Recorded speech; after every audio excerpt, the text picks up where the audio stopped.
Hello, my name is Michelle Magallanez. My pronouns are she, her. I am a Mexican American female with short, dark, straight brown hair and green eyes. I'm wearing a gray sweater and a gold necklace.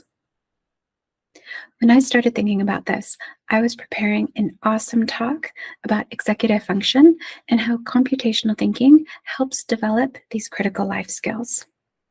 I believe that computational thinking is a foundational literacy, particularly given the interest of parents, school boards, and the broader educational community in having teachers help students be prepared for the future workforce.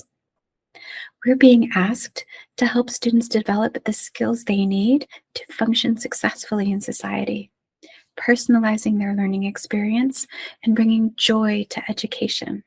I love it.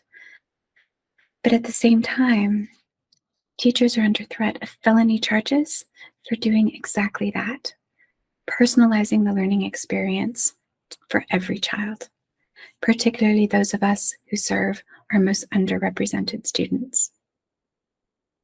I develop CS and STEM resources for K-12 teachers and students. I do this work because I come from a Latinx community where growing up, I had no idea of the opportunities available to me beyond a traditional career track. I have a PhD in medieval French literature. Why? Because I was lucky enough to be able to find funding throughout my academic career, and I really loved school. 20 years later, I'm an award-winning interaction designer dedicated to equity in CS. I want the path to a CS-related career for students like me to be much less scenic than my own. As I look across the educational landscape, I see educators, nonprofit leaders, and edtech innovators being asked to censor themselves. In this highly charged environment, it is so easy to feel complicit. It's exhausting to not see my values represented in education, to not say culturally responsive teaching, race, gender, inclusivity. I know I'm not alone. It's happening in classrooms and districts across the country.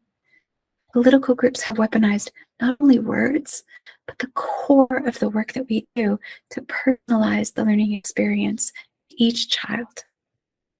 This started with CRT, but now SEL is being labeled the gateway. Where does this stop?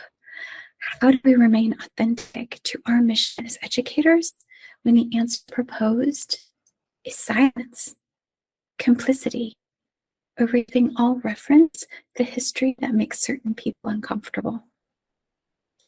How do we approach our work with a lens that embraces equity for every child without alienating entire states grappling to find footing in the midst of these cultural wars?